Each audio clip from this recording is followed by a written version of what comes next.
امیر المومنین کا فرمانا ہے کہ بعض جگہ پہلوانی مت دکھاؤ کہ نہیں ہو تم پہلوان، شکست کھا جاؤ گے. یہ حدیث بارہا میں نے عرض کی ہے، اور خصوصاً جوانوں کے لیے، سب کے لیے ہے، علماء کے لیے، غیر علماء کے لیے، جوانوں کے لیے، مومنین کے لیے، مومنات کے لیے، چھوٹوں کے لیے، بڑوں کے لیے. امیر المومنین کا فرمان ہے 2 جگہ پر اپنے آپ کو مت آزماؤ، اپنا امتحان مت لو، اپنے آپ کو خطرے میں مت ڈالو. یہ 2 کام وہاں جب بھی سامنے آئے فوراً اجتناب کرو. کہو بھائی میں نہیں ہو سکا، میں کمزور ہوں، میں ناتوان ہوں، میں نہیں کر سکتا. وہ 2 کام کیا ہیں؟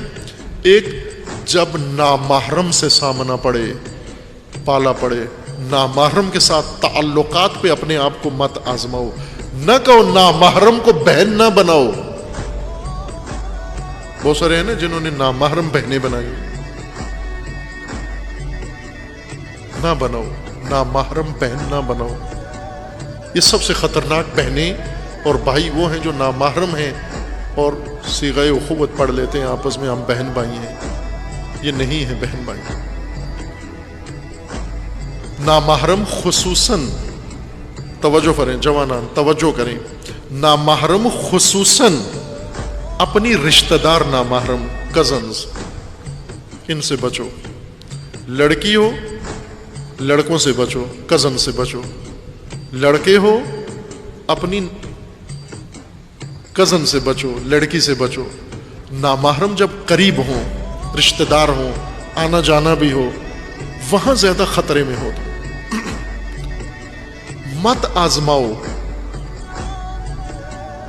اپنا امتحان نہ لو.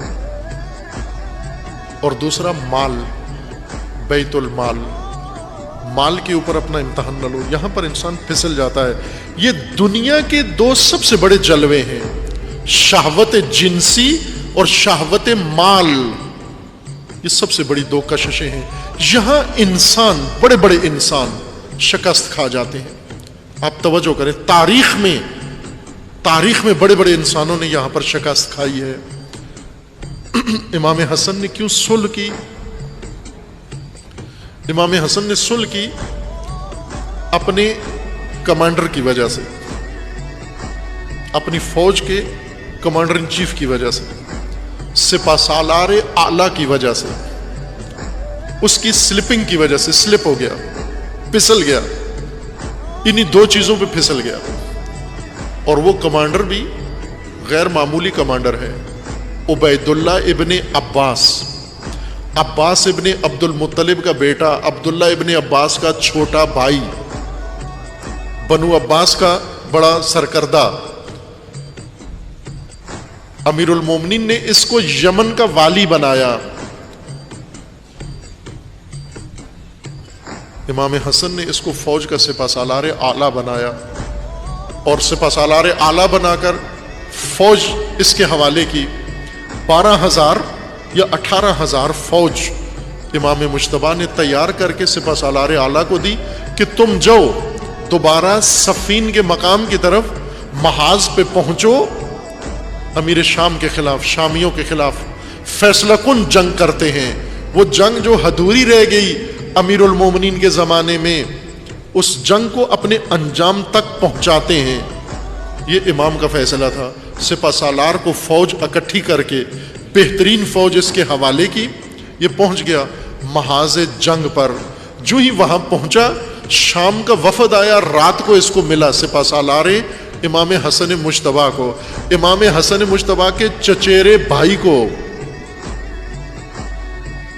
عبداللہ ابن عباس کے چھوٹے بھائی کو، فقی، دانا، دانشور، غیر معمولی خاندان سے، بنو ہاشم. یہ سپہ سالار اتنی بڑی فوج لے کر جب محاذ شام پہ پہنچتا ہے، شامیوں نے جنگ نہیں کی، وفد بھیجا مذاکرات کے لیے. سپہ سالار سے مذاکرات کرتے ہیں. مذاکرات شروع ہوئے. انہوں نے تھیلیاں دیناروں کی، دینار سونے کے ہوتے تھے اور درہم چاندی کے ہوتے تھے. ایک کی رنگت زرد تھی اور ایک کی رنگت سفید تھی. سفید و زرد یہ عبداللہ ابن عمر نے خلیفہ دوم کے بیٹے نے امام حسین علیہ السلام کو مکہ میں یہ کہا تھا کہ یہ قوم، یہ مسلمان قوم جنہیں آپ کہہ رہے ہیں میرا ساتھ دیں گے، یہ درہم و دینار کی چمک اس زردی اور سفیدی کے چمک کے سامنے، اس کی جھلک کے سامنے، اس کی برقندازی کے سامنے یہ ٹک نہیں سکیں گے، یہ آپ کے ساتھ دغا کریں گے۔ یہ اس شخصیت نے امام علیہ السلام کو مکہ میں کہا تھا، چونکہ پہلے یہ کام ہو چکا تھا۔ عبید اللہ ابن عباس کو پیشکش کی گئی، وہ رقم میرے ذہن سے نکلی ہوئی ہے لیکن بہت بھاری رقم تھی اس وقت، لاکھوں دینار، آج کے حساب سے کروڑوں روپے، ملینز روپے، کروڑوں روپے آج کی رقم کے مطابق پیشکش کیے، کہا کہ یہ آپ کو دیتے ہیں، اور پھر کہا کہ شام کی بہت خوبصورت عورت، یہ بھی میں نفسیاتی پس منظر ذکر کرتا جاؤں کہ خلیجی عرب اور یہ عراقی عرب، شامی عرب، لبنانی عرب، ان میں نجادن بہت فرق ہے، یہ اور قوم ہیں وہ اور قوم ہیں۔ خلیجی عرب خوبصورت نہیں ہوتے اتنے، ابھی بھی دیکھ لیں آج کل بھی ایسے ہی ہیں، سوکھے سڑے ہوئے اور مرجھائے ہوئے، کریم زیادہ لگاتے ہیں، میک اپ زیادہ کرتے ہیں، پھر کچھ تھوڑا تصویر کے قابل ہوتے ہیں، اگر منہ دھو لیں تو ڈر جاتا ہے آدمی ان سے، لیکن یہ خوبصورت ہوتے ہیں۔ عراقی، اردنی، شامی، لبنانی، فلسطینی، یہ علاقہ آب و ہوا اس کی ایسے ہے، گرم نہیں ہے، معتدل ہے، یہاں کے لوگ خوبصورت ہوتے ہیں۔ اور خلیجی عرب مرتے ہیں شامی عورتوں پر، لبنانی عورتوں پر مرتے ہیں، یہ ابھی بھی مرتے ہیں، ان کی آرزو ہوتی ہے خلیجیوں کی، یہ جو صحرائی عرب ہیں، انہوں نے رگ پتہ تھی کمزوروں نے کہ یہ ہے صحرائی، عبید اللہ ابن عباس مکی ہے، مکہ کا باشندہ ہے، اور ان کے لیے پرکشش ہے بہت۔ شامی عورتیں پیشکش کی، ایک دینار پیش کیے، آدھے تھیلیاں وہاں دی کہ یہ لو، اور آدھی جب امیر شام کے پاس جاؤ گے اس خیمے میں ملیں گی، اور دوسرا خوبصورت ترین عورت دمشق کی، شام کی بٹھائی ہوئی ہے تمہاری انتظار میں۔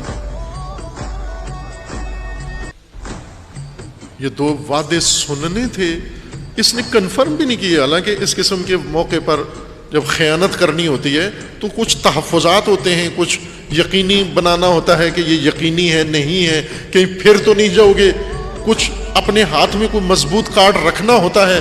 لیکن ان دو کی کشش ایسی تھی، ایک چمک دیناروں کی اور ایک نام اس خوبصورت عورت کا، یہ سالار وہیں پہ ڈھیر ہوا، وہیں پہ تسلیم ہوا، اور اپنی پوری فوج سمیت 12 یا 18 ہزار کے لشکر سمیت اٹھ کر جا کر امیر شام سے جا کر مل گیا۔